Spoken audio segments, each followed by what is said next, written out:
Andy and I had a conversation, and we said, this is what our life is going to look like. We're going to have to make some plans together, and we're not going to tell anybody about what our plans are going to look like, and we're going to go, because I know if I would have told my parents that I'm going to sell my house and I'm going to go sleep on mattresses, they would have been like, what the hell are you doing? And would have talked me out of that.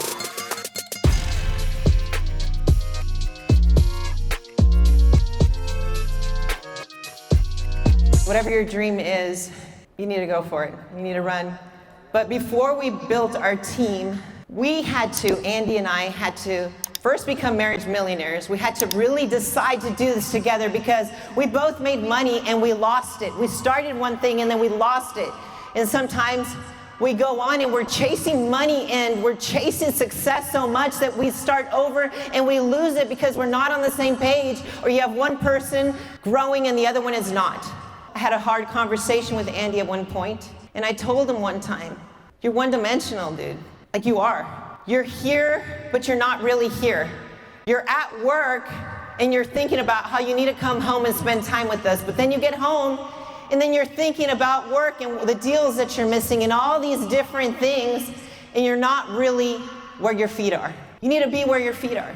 A lot of people ask me, hey, Jacqueline, how do you do it? How do you take care of business, and how do you not feel guilty for working?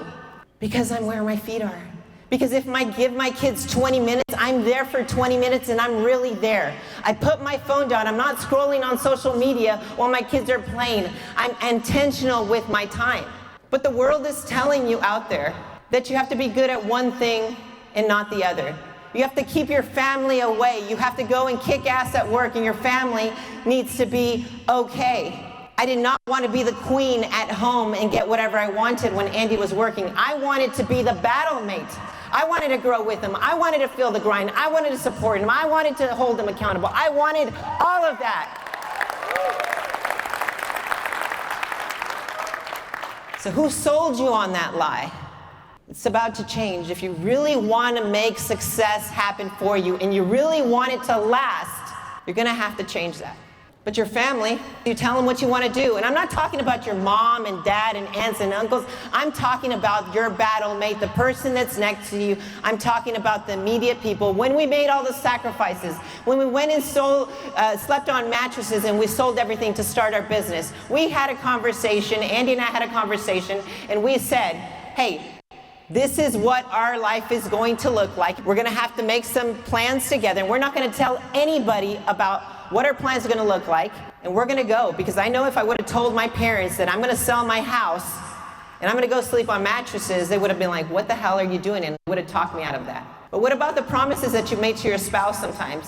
A lot of people say, hey, why doesn't my wife believe me? Why doesn't she support me? Have you made some promises to yourself and to your wife? Have you said you're going to do something and you don't do it? How many times have you said, I'm going to go to the gym on Monday, and you don't do it? How many times do you say that I'm going to go home and I'm going to study to get better, and then you go and you start watching TV again and complaining about your bosses? You're also handcuffed to your past.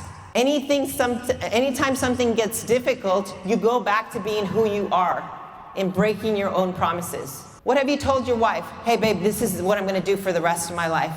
I need you to trust me. I need you to support me. Give me 3 years and I'm going to buy you the house. I'm going to buy you the car. I'm going to buy you everything you want, baby. 3 years. Johnny, he's only 3 years old.